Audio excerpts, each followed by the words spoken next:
বছরের পর বছর ধরে দেশের পুঁজিবাজার থেকে অর্থ লুটপাট করে পাচার করা হয়েছে, কিন্তু ওইসব লুটেরাদের বিরুদ্ধে কার্যকর কোনো পদক্ষেপ না নেওয়ায় পুঁজিবাজার এখন ধ্বংসের দ্বারপ্রান্তে পৌঁছে গেছে।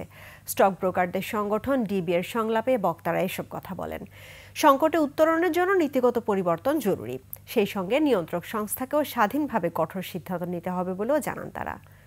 জীবন অবাক না করলে কে করবে? 28% মিল্ক ফ্যাটের অবাক করার সাথে ফ্রেশ মিল্ক পাউডার। জীবন অবাক করুক প্রতিদিন। জানাচ্ছেন সঞ্জয় অধিকারী।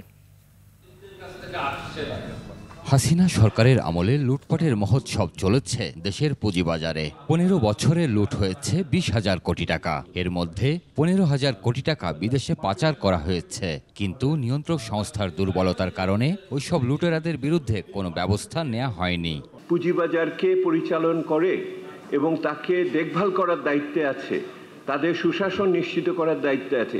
তারা কি প্রত্যেকে যে যার নিজের দায়িত্ব পালন করে কি করে না? যেটাকে আমরা পুঁজিবাজারের সমস্যা বলছি, আসলে এটা একটা কোনো নির্দিষ্ট অংশের সমস্যা না, এটা একটা কাঠামোগত সিস্টেমিক প্রবলেম।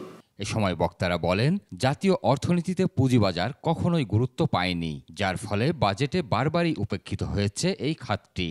এই অবস্থায় শক্তিশালী পুঁজিবাজার গড়তে নীতির পরিবর্তন জরুরি। Political economy of financial market, second policy and regulatory direct failures, আর থার্ড ন্যাশনাল ইকোনমিক প্ল্যানিং এ ক্যাপিটাল মার্কেটের অনাথ অবস্থা। এই তিনটে জায়গায় মিলে আমরা আজকে এই জায়গায় আছি। এতে অংশ নিয়ে বিএনপির স্থায়ী কমিটির সদস্য আমির খসরু মাহমুদ চৌধুরী বলেন, পুঁজিবাজারে এখন কারো কোনো দায়িত্বশীলতা নেই, ফলে অর্থনীতির সঙ্গে পুঁজিবাজার অনেকটাই বিচ্ছিন্ন হয়ে পড়েছে।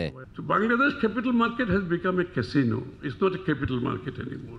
তার মানে আমাদের ইকোনমির সাথে ক্যাপিটাল মার্কেটের টোটাল ডিসকানেক্ট। মনিটারি পলিসি, আমার ফিসক্যাল পলিসি, যেগুলো ইকোনমিক লিভারগুলো আছে, এগুলোর সাথে ক্যাপিটাল মার্কেটের সংযোগ হচ্ছে না, আমাদের পলিসিতে এটা আসছে না। অর্থাৎ ক্যাপিটাল মার্কেটের কোনো ওনারশিপ এখন নাই।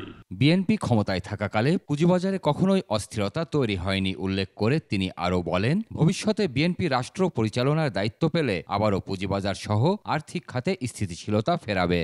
এই ক্যাপিটাল মার্কেটকে অন করতে হবে এবং পলিটিক্যালি কমিটমেন্ট থাকতে হবে। সঞ্জয় অধিকারী, 21 টেলিভিশন, ঢাকা।